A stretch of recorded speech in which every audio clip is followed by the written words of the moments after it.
Hello friends, എല്ലാവർക്കും cuckoo's കിച്ചണിലേക്ക് സ്വാഗതം. അപ്പോൾ ഇന്ന് ഞാനിവിടെ ഉണ്ടാക്കാൻ വേണ്ടി പോകുന്നത് നമ്മുടെ ചായക്കടയിൽ നിന്നൊക്കെ കിട്ടുന്ന നല്ല ടേസ്റ്റി ആയിട്ടുള്ള പഴംപൊരിയാണ്. അപ്പോൾ ഇതെങ്ങനെ ഉണ്ടാക്കേണ്ടത് ഞാൻ നിങ്ങൾക്ക് കാണിച്ചു തരാം. അതിന് വേണ്ടിയിട്ട് ഞാനിവിടെ കുറച്ച് ഏത്തപ്പഴം എടുത്തിട്ടുണ്ട്, നന്നായി പഴുത്തതാണ്. അതുപോലെ തന്നെ ഞാനിത് 2 പീസാക്കിയിട്ടല്ല കേട്ടോ നമ്മുടെ പഴംപൊരി ഉണ്ടാക്കുന്നത്. ഇത് ചെറുതായതുകൊണ്ട് തന്നെ ഞാൻ ഇതിൻ്റെ നടുക്കൂടി ഒന്ന് ചെറുതായിട്ടൊന്ന് കീറിയിട്ടുണ്ട്, ഇതിൻ്റെ ഉള്ളൊക്കെ ഒന്ന് വേകാൻ വേണ്ടിയിട്ട്. അപ്പോൾ ഇതേപോലെ മുഴുവനായിട്ടാണ് ഞാൻ പഴംപൊരി ഉണ്ടാക്കാൻ വേണ്ടി എടുക്കുന്നത്. ഇനി നമുക്കിതൊന്ന് മാറ്റി വെച്ചിട്ട് നമ്മുടെ ബാറ്റർ ഒന്ന് നമുക്ക് റെഡിയാക്കി എടുക്കാം. അതിന് വേണ്ടിയിട്ട് ഞാനിവിടെ 1/2 കപ്പ് മൈദയാണ് എടുത്തിരിക്കുന്നത്. ഇനി ഇതിനകത്തേക്ക് 1 ടേബിൾ സ്പൂൺ വറുത്ത അരിപ്പൊടി എടുത്തിട്ടുണ്ട്, നമുക്ക് നല്ലൊരു ടേസ്റ്റ് കിട്ടാൻ വേണ്ടിയിട്ട്. അതുപോലെ തന്നെ നമ്മുടെ പഴംപൊരിക്ക് ഒരു യെല്ലോ കളർ വരാൻ വേണ്ടിയിട്ട് ഒരു നുള്ള് മഞ്ഞൾപ്പൊടി, 1/4 ടേബിൾ സ്പൂൺ പഞ്ചസാര.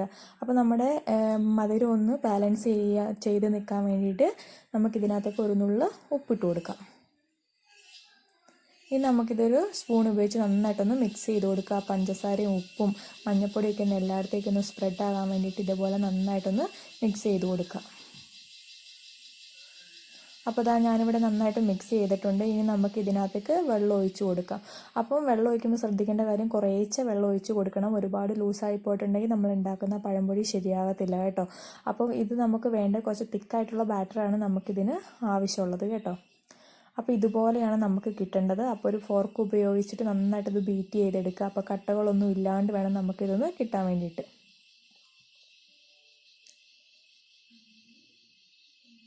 അപ്പോൾ നമ്മുടെ ബാറ്റർ ഇവിടെ റെഡി ആയിട്ടുണ്ട്.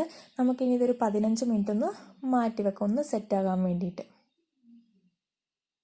അപ്പോൾ 15 മിനിറ്റ് കഴിഞ്ഞിട്ടുണ്ട്. നമുക്ക് നോക്കാമല്ലേ നമ്മുടെ ബാറ്റർ എങ്ങനെയുണ്ടായിന്ന്. കണ്ടോ, അപ്പോൾ നന്നായി സെറ്റായിട്ടുണ്ട്. ഇനി നമുക്കിതൊന്ന് മാറ്റി വെച്ചിട്ട് നമ്മുടെ പാത്രം ഒന്ന് ചൂടാകാൻ വെക്കാം. അപ്പോൾ ഇത് നന്നായി ചൂടായിട്ടുണ്ട്. ഇനി ഇതിനകത്തേക്ക് കുറച്ച് ഓയിൽ ഒഴിച്ച് കൊടുക്കാം.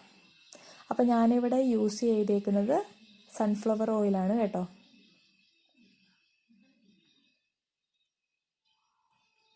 ഇനി ഇത് നമുക്കൊന്ന് നന്നായിട്ടൊന്ന് ചൂടാകണ വരെ വെയിറ്റ് ചെയ്യുക.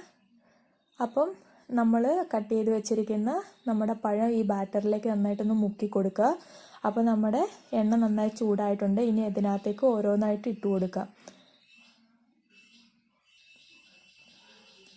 അപ്പോൾ നമ്മുടെ വലിയ പാത്രമാണെന്നുണ്ടെങ്കിൽ നമുക്ക് 4-5 എണ്ണമൊക്കെ വെച്ച് നമുക്ക് ഉണ്ടാക്കാം. അപ്പോൾ ഞാനിവിടെ ഉണ്ടാക്കണം 4 എണ്ണം വെച്ചിട്ടാണ് കേട്ടോ ഉണ്ടാക്കുന്നത്. അതുപോലെ തന്നെ ഇതിൻ്റെ ഒരു സൈഡ് ആയതിനു ശേഷം നമുക്കിതൊന്ന് മറിച്ചും തിരിച്ചൊക്കെ ഒന്ന് ഇട്ട് കൊടുക്കണം. അപ്പോൾ ഒരു സൈഡ് ആയിട്ടുണ്ട്. ഇനി ഇത് നമുക്കൊന്ന് മറിച്ചിട്ട് കൊടുക്കാം. ശ്രദ്ധിക്കേണ്ട കാര്യം, ഇത് മീഡിയം ഫ്ലെയിമിൽ വെച്ചിട്ടാണ് കേട്ടോ ആക്കേണ്ടത്, ഇല്ലാന്നുണ്ടെങ്കിൽ പെട്ടെന്ന് കരിഞ്ഞു പോവും. അപ്പോൾ ഏകദേശം നമ്മുടെ പഴംപൊരി ഇവിടെ റെഡി ആയിട്ടുണ്ട് കേട്ടോ. ഒന്നും മൊരിഞ്ഞു വന്നിട്ടുണ്ട് ഇതിൻ്റെ പുറം ഭാഗമൊക്കെ. അപ്പോൾ ഇനി നമുക്കിതൊന്ന് കോരി വെക്കാം. അപ്പോൾ ഇതിൻ്റെ എണ്ണയൊക്കെ പോകാൻ വേണ്ടിയിട്ട് ഞാനിവിടെ ഒരു അരിപ്പയിലേക്ക് ഇത് കോരിയിട്ടുണ്ട്. അപ്പോൾ എണ്ണയൊക്കെ നന്നായി പോയതിന് ശേഷം ഇതൊരു പാത്രത്തിനകത്തേക്ക് മാറ്റി വെക്കാം. അങ്ങനെ എല്ലാ പഴംപൊരിയും ഞാനൊന്ന് ഫ്രൈ ചെയ്ത് കൊണ്ടുവരാം.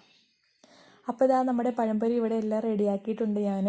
കണ്ടോ, നമ്മുടെ ചായക്കടയിൽ നിന്ന് കിട്ടുന്നത് പോലത്തെ നല്ല അടിപൊളിയായിട്ടുള്ള പഴംപൊരിയാണ്, നല്ല സോഫ്റ്റ് ആയിട്ടുള്ള പഴംപൊരിയാണ്. കുട്ടികൾക്കൊക്കെ തീർച്ചയായിട്ടും നമുക്ക് ഇഷ്ടപ്പെടും. അപ്പോൾ തീർച്ചയായും നിങ്ങളൊന്ന് ട്രൈ ചെയ്ത് നോക്കുക. അപ്പോൾ അടുത്ത വീഡിയോ വരെ tata bye bye, take care.